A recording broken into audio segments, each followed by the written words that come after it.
भगवान की बातें इस YouTube चैनल पर आपका स्वागत है। चल रही श्रृंखला गुरु महिमा में आपके लिए बहुत सारी गुरु शिष्य पर छोटी छोटी कथाएं हम लेकर आ रहे हैं, जिसमें गुरु आज्ञा पालन, गुरु भक्ति, गुरु समर्पण अनेकों भाव प्रकट होते हैं।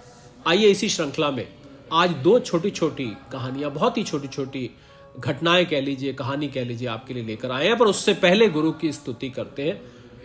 गुरुर् ब्रह्मा गुरुर्विष्णु गुरुर्देव महेश्वरा गुरुर साक्षात परब्रह्म तस्मै श्री गुरुवे नमः, तस्मै श्री गुरुवे नमः। तो स्वामी रामानुजाचार्य, कौन नहीं जानता उनको, उनके गुरु षटकोप स्वामी जी, रामानुजाचार्य जी उनके शिष्य थे। तो स्वामी जी ने रामानुजाचार्य जी को ईश्वर प्राप्ति का रहस्य बताया था, परंतु उसे किसी को ना बताने का निर्देश दिया था।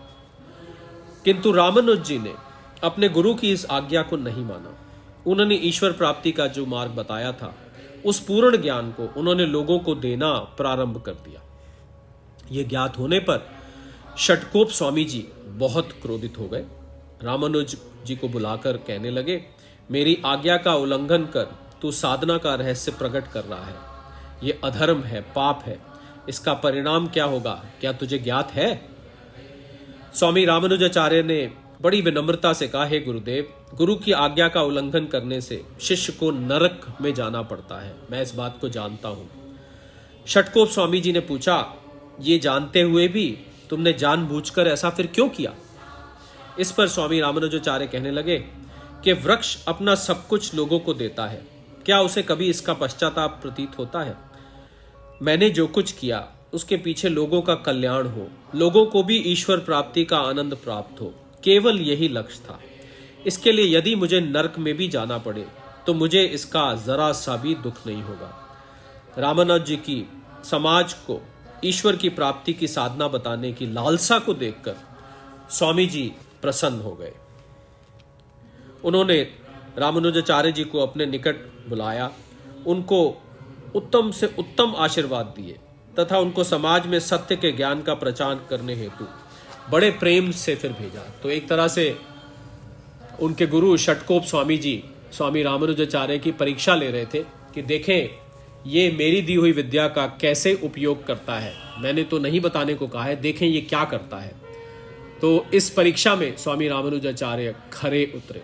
एक और गुरु की आज्ञा पालन हेतु एक कथा लेते हैं, बहुत छोटी सी कथा, हमारे शास्त्रों से ही ये कथा है। और बहुत प्राचीन समय में धौम्य नाम के मुनि का एक आश्रम था। उस आश्रम में उनके अनेक शिष्य विद्या का अभ्यास किया करते थे। उनमें आरुणि नाम का एक शिष्य था, आप सबने शायद ये नाम जरूर सुना होगा।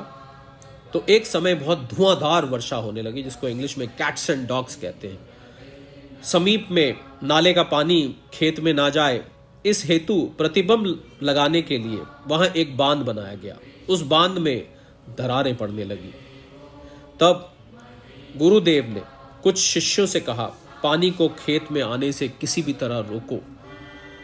आरुणि और कुछ शिष्य बांध के समीप आए।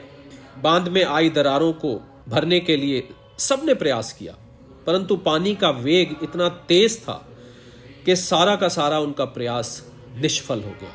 बांध के बीच का भाग टूटने लगा और पानी धीरे धीरे खेत में आने लगा। अब कोई लाभ नहीं, ऐसा सोचकर सभी शिष्य लौट आए। दिन भर परिश्रम करने से थके हुए सभी शिष्य गाढ़ी नींद में सो गए। सवेरे तक वर्षा थम गई।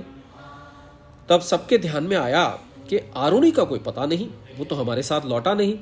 संपूर्ण आश्रम में ढूंढने पर भी जब वो नहीं मिला, तब वो सभी गुरुदेव के समीप जाकर बोले, हे गुरुदेव, आरुणि खो गया है।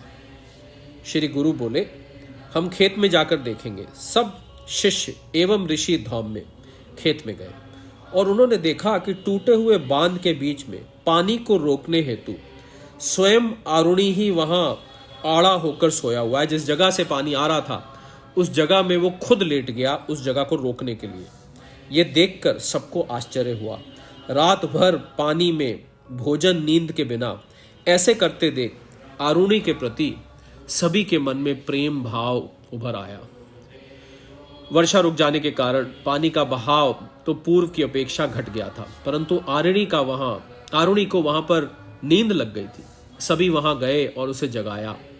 श्री गुरुदेव ने उसे अपने समीप लेकर प्रेम से उसके सिर पर हाथ फेरा। ये देखकर सब शिष्यों की आंखों में पानी आ गया।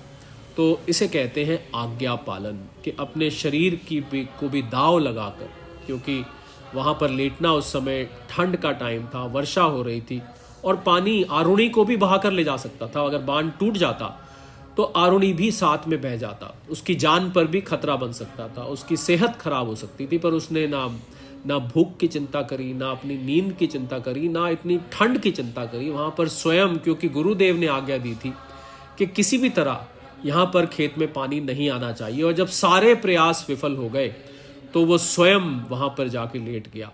इस आज्ञा पालन से गुरुदेव का मन अवश्य पिघल गया होगा, इसमें कोई दो राय नहीं है। ऐसी ही कोई घटना गुरुदेव के मन में वो विशेष कृपा जगा देती है, जिससे कि शिष्य का उद्धार हो जाता है, जिससे शिष्य को साक्षात्कार हो जाता है, जिससे शिष्य को गुरु के साथ एकाकार हो जाता है। और इसी कथा के साथ, बल्कि इन दो छोटी छोटी कथाओं के साथ, इस छोटे से कैप्सूल को यहीं विराम देंगे। अगले कैप्सूल में आपसे फिर एक और कथा लेकर फिर उपस्थित होंगे इस गुरु महिमा चल रही श्रृंखला में। तब तक के लिए सादर प्रणाम।